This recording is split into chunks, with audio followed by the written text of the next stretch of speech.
शहबाज शरीफ साहब ने जो इंटरव्यू दिया उसके आफ्टर शॉक्स अब भी चल रहे हैं, मुस्लिम लीग नून के अंदर भी चल रहे हैं और हुकूमत की तरफ से भी। और हुकूमत ये कह रही है, विफाक की वज़ीर इत्तलात नशरियात फवाद चौधरी ने कहा है कि जी लोगों से बात ज़रूर हो सकती है, लेकिन वो लोग जो पार्लियामेंट के अंदर हैं, यानी शहबाज शरीफ साहब, मरीम साहबा हों, फजलुर रहमान साहब हों, नवाज़ शरीफ हों, जो पार्लियामेंट का हिस्सा नहीं है, उनके स्टेक्स नहीं हैं इस तरह सियासत में, पार्लिमानी सियासत में, तो उनसे बात हो ही नहीं सकती। ये उन्होंने बात कर दी।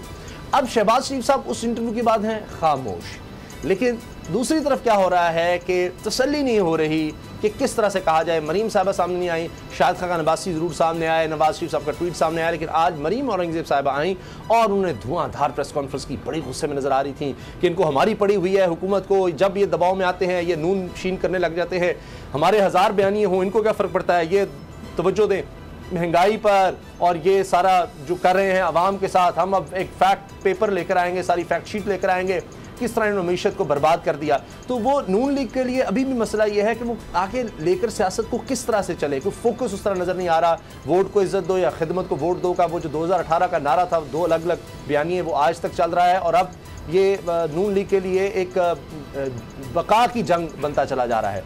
शेख रशीद साहब ने मीडिया से बात करते हुए बड़ी दिलचस्प बातें कही हैं। उन्होंने ये कहा कि ना मैं बानी MQM को ला सका, ना नवाज शरीफ को ला सकता हूँ, ये उन्होंने बिल्कुल हाथ उठा दिए। मगर साथ उन्होंने कहा जी अपोजिशन ये तो है ही कुछ नहीं, ये तो चूचों का मुरब्बा है, सियासत बदलने वाली है, इंटरनेशनल एक लेवल की सियासत होने वाली है, इनको समझ ही नहीं है, इनकी कहानी अब ख़त्म हो गई है। बाबर डोगर साहब, क्या आपको वाकई लग रहा है कि अब अपोजिशन इमरान खान साहब के लिए वाकई कोई मसला नहीं रह गई, आगे अब कोई उस तरह के है नहीं, इलेक्शंस, बल्दियाती इलेक्शन ज़रूर है, वहाँ भी मसाइल नहीं नज़र आ रहे इमरान खान के लिए, कोई लॉन्ग मार्च नज़र नहीं आ रहा, कोई पॉलिटिक्स में कोई यकसुई नज़र नहीं आ रही। हाँ, ये आज़ाद कश्मीर के इलेक्शन में ज़रूर ये हुआ कि नून लीग और पीपल्स पार्टी ने अपने मुतफ़िका उम्मीदवार को खड़ा कर दिया, फिर वो मिल गए थे, मगर वहाँ भी शिकस्त हुई है। उसामा साहब, एक चीज़ याद रखिएगा, जो फवाद चौधरी साहब ने बात की है ना, वो बिल्कुल ठीक ही है। अच्छा। मसला ये है, असल इशू ये नहीं है कि नवाज शरीफ और फजलुर रहमान या मरीम नवाज जो हैं वो बाहर हैं तो इनसे बात नहीं की जा सकती, वो पार्लियामेंट के अंदर नहीं है, पॉलिटिकल डायलॉग होते रहते हैं। मोहतरमा बेंदी जब पार्लियामेंट का हिस्सा नहीं भी थे उस वक्त भी उनसे बात होती रही। असल इशू है बयानिए का, कि एक बंदा जिसका बयानिया जो है वो अदारों के खिलाफ है, वो सरेआम अदारों को बुरा भला कह रहा है, अदारों को गालियां दे रहा है, और वो जनाब आपके पाकिस्तान के दुश्मनों के पास जाके बैठ रहा है, हमदुल्ला के साथ बैठ रहा है, इंडिया के साथ उसके राब्ते हैं, और वो ओपनली ये कह रहा है कि जनाब वो आएगा और वो अकाउंटेबिलिटी करेगा, वो ये करेगा, अदारों को धमकियाँ देना, अदारों के सरबराहान को धमकियाँ देना, अदालतों को धमकियाँ देना। इस तरह का बंदा जो स्टेट के खिलाफ है, जो स्टेट को गालियां दे रहा है, उसके साथ किस चीज़ पे, किस बुनियाद पे एक गवर्नमेंट जो है वो डायलॉग कर सकती है जो आपकी स्टेट के खिलाफ हुआ है, जो आपके अदारों के खिलाफ हुआ है, जो अदारों के खिलाफ जहर उगल रहा है, जो अदारों के खिलाफ साजिशें कर रहा है। मुझे एक बात बताएं, किस बुनियाद पर ऐसे शख्स के साथ गवर्नमेंट बैठ सकती है, बात कर सकती है, या क्या कर सकती है? असल और जो मरियम औरंगजेब, अब नून लीग के अंदर इस टाइम सबसे बड़ी इशू है, नून लीग के अंदर शदीद मायूसी छाई हुई है। उसामा साहब, दो बयानी हैं, बड़े वाज़ेह बयानी हैं।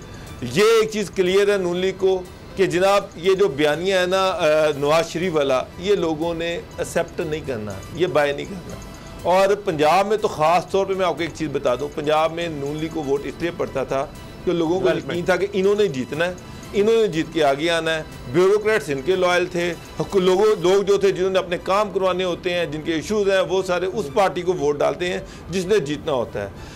लेकिन जिस दो बयानियों का नून लीग शिकार हुई है, उसमें एक चीज़ बड़ी क्लियर नज़र आ रही है कि अगले इलेक्शन में अगर ये इसी तरह से गए तो ये बुरी तरह से पिट जाएंगे।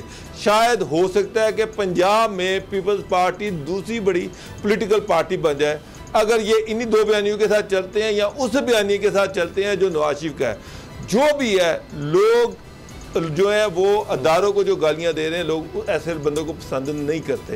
एक चीज़ क्लियर है, और लोगों को पता है कि जो जिस तरह ये गालियां दे रहे हैं और जिस तरह से ये जहर उगल रहे हैं, इनका कोई फ्यूचर नहीं है सियासत में। मगर मियाँ साहब खुद कुछ भी नहीं है, ना वो इलेक्शन लड़ सकते हैं, ना मरियम इलेक्शन लड़ सकती हैं, और अगर ये अगले इलेक्शन में नून लीग को लीड कर रहे होते हैं जिनका अपने कोई फ्यूचर नहीं है, तो मुझे बताएं इनको वोट कहाँ से पड़ेगा।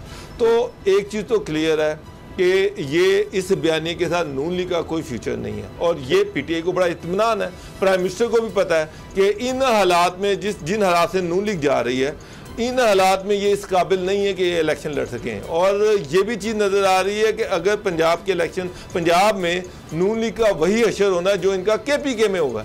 अच्छा, जो KPK में हुआ है, क्योंकि अगर इस बयान नवाज शरीफ का जो लग रहा है कि नवाज शरीफ अपने बयानी से पीछे हटने वाले नहीं हैं, बल्कि मरियम इस बयानी से पीछे हटने वाली नहीं है। अगर मरियम इस बयानी से पीछे नहीं हटती और नून लीग की बड़ी मेजोरिटी खामोश रहती है, वो अगली इलेक्शन की, अब साल तो रह गया, टाइम कौन सा है, वो खामोश रहती है, वो सारे पार्टिसिपेट नहीं करते और लोगों की उनको सपोर्ट भी नहीं मिलती, तो मुझे बताया कि ये अगला इलेक्शन किस तरह से लड़ेंगे और किस तरह से जीतेंगे। अच्छा, बहुत मुश्किल है, समझ साहब, बहुत मुश्किल। ये नजर भी आ रहा है जिस तरह से उनके बयानात में कि अभी तक कुछ समझ नहीं आ रही। लेकिन गुलाम मुर्तज़ा साहब, एक बड़ा दिलचस्प जुमला है शेख रशीद साहब का, चूंकि उनकी पेशगोइयाँ भी बड़ी मशहूर होती हैं। तो उन्होंने कहा है कि जी शहबाज शरीफ रास्ता बना रहे हैं कि नवाज शरीफ इलेक्शन के दिनों में सीधा जेल ना जाएं।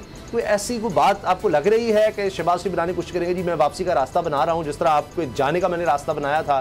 तो क्योंकि नवाज शरीफ साहब जब वो उनको खुला माहौल मिल जाता है तो वो बिल्कुल और होते हैं, जब वो जेल या केसेस होते हैं तो फिर वो कहते हैं हाँ जी ठीक है, फिर वो ट्विटर भी खामोश, सारी चीज़ कर करके वो जब बाहर चले जाते हैं फिर वही 10 साल का लिख कर दे के जाते हैं, लेकिन फिर जाते हैं तो फिर कहते हैं जी हमने तो कोई माहिदा नहीं किया था, वो दस्तखतशुदा माहिदे होते हैं।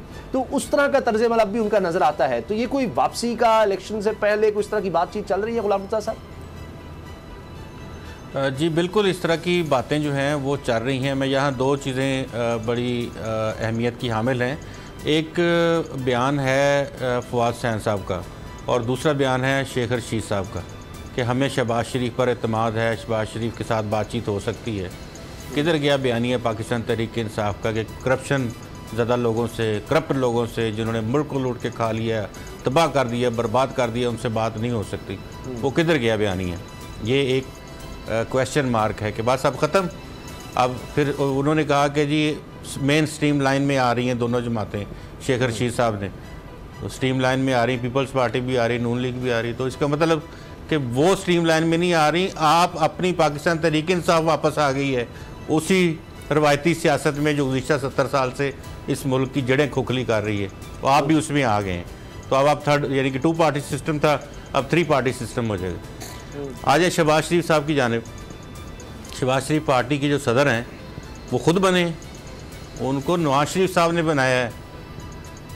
शायद का खान अब्बासी सीनियर नायब सदर ख़ुद बने हैं, नहीं, उनको मियां नवाज शरीफ ने बनाया है। तो ये बयानिया के वो शहबाज शरीफ साहब चलाएंगे, नवाज शरीफ साहब चलाएंगे, इन्होंने इसी तरह से पिंग पोंग खेलते रहना है। अच्छा। और इसी तरह से साथ साथ स्टैब्लिशमेंट के साथ बातचीत अपनी जारी रखनी है। उधर मियाँ साहब ने, आपको वो लफ्ज़ याद नहीं है मरियम नवाज साहबा का, वो जो कह रही थी कि मज़ाहमत मुफाहमत के लिए होती है, तो वो बात निकल जाती है किसी न किसी वक्त। सियासतदान से भी बात निकलवा लेते हैं सहाफ़ी, बड़ा जुमला था उनका कि मज़ाहमत जो होती है वो होगी तो मुफाहमत के लिए होती है, बिल्कुल, तो मज़ाहमत होगी तो मुफाहमत होगी। तो ये दो, एक कह लें कि दोनों स्ट्रीम्स हैं। अच्छा। लेकिन ये है कि किसी न किसी वक्त कोई ऐसी लाइन जो है वो हो जाएगी जिसके ऊपर लूप पे आ जाएंगी। और ये पॉलिटिकल स्टंट के तौर पे अगर नवाज शरीफ का बयानिया जो है वो चलना तो नहीं है, उनको भी पता है इस बात का कि मेरा बयानिया नहीं चलने वाला, लेकिन वो चाहते हैं कि वोट को चार्ज रखा जाए, वोटर को, जो भी इस तरह के हैं लोग, इस तरह की बातें सुनना खट्टी मीठी पसंद करते हैं, तो वोटर्स को चार्ज करने के लिए ये इस तरह का बयानिया भी जो है वो साथ रखेंगे। और जब मौका मिलेगा उस तरह की सूरत हाल से बाहर निकलने का, मेन लोगों को शायद स्ट्रेटजी बता दी गई हो या वो बता देंगे, तो वो पॉलिटिकल स्टंट के तौर पे जब वो आएंगे, एक तरफ या इलेक्शन का डोल डोल होगा कि हर तरफ इलेक्शन की गहमा गहमी शुरू होने वाली होगी, 5-6 महीने पहले वो आके तो या जेल चले जाएंगे या किसी और जगह वो इस तरह का कर दें कि मैं आ रहा हूँ या इलेक्शन के फौरी बाद आऊँगा, ये करूँगा वो करूँगा, और उधर से शहबाज शरीफ कहेंगे कि मियाँ साहब उधर ही रहेंगे, नहीं आएंगे, तो अब आप हमें जगह दें, स्पेस लेनी है। पार्टियाँ, पॉलिटिकल पार्टीज़ अपनी स्पेस हासिल कर रही हैं, वापस हासिल कर रही हैं। पाकिस्तान पीपल्स पार्टी भी हासिल कर रही है और पाकिस्तान मुस्लिम लीग नवाज़ भी कर रही है। तो मैं बार बार ये जिक्र आता है कि नवाज शरीफ जो हैं वो काबिल कबूल नहीं है, मौलाना फजल रहमान काबिल कबूल नहीं है, तो फ़लाँ काबिल कबूल हैं। उनका बेटा तो मौलाना फजल रहमान का पार्लियामेंट में बैठा हुआ है, जी जी, वो काबिल कबूल है।